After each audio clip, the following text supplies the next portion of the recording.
is Essence Fest not Essensing this year? Let's discuss. Essence Fest is expensive. It's not a cheap event. I'm not really necessarily sure how much the tickets cost, but I've heard people say anywhere between like $1,500 to sometimes even more.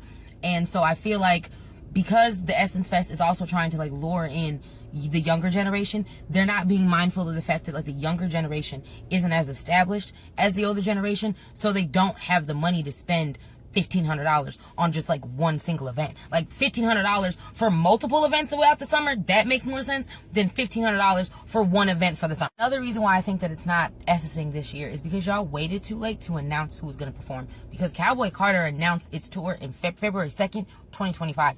Y'all waited till April, and then May, you announced the second wave of people who were going to be performing. By that point, people had already bought their tickets for Cowboy Carter. People have already spent money for the outfits they were going to wear to Cowboy Carter. People were already booked and ready. So, like, I feel like if you wanted people to come to this event, you need to be announcing who's going to be performing a lot earlier. You should have been announcing at the top of the year who's going to be performing. And if you didn't know who's going to be performing, then that also sounds like a logistical issue that y'all need to work out. Another thing that gave me pause about Essence Fest, and maybe one of the issues that I'm seeing with Essence Fest, is that there's a picture going around of someone showing the AT&T talking points at Essence Fest. I guess if they're at one of their booths, and they specifically said you can't talk about race, can't talk about systematic things, can't talk about sexuality, can't bash or disparage AI, can't talk negatively about institutions. How are we allowing this type of quelching at a black event?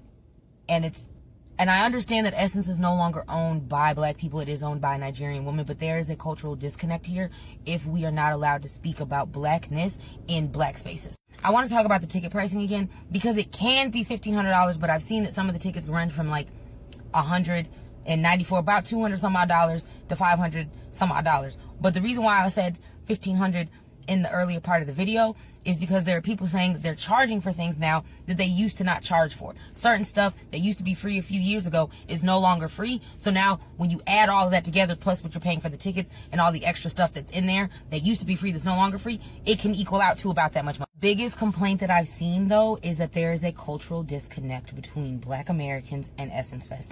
And it's confusing because Essence Fest was a black American event. And we're not saying that other parts of the diaspora are not welcome, but you cannot welcome other parts of the diaspora and then completely erase the original people who created the event and their culture from the event itself. If you cannot keep parts of the original design while you are adding to it, then you need to go back to the drawing board.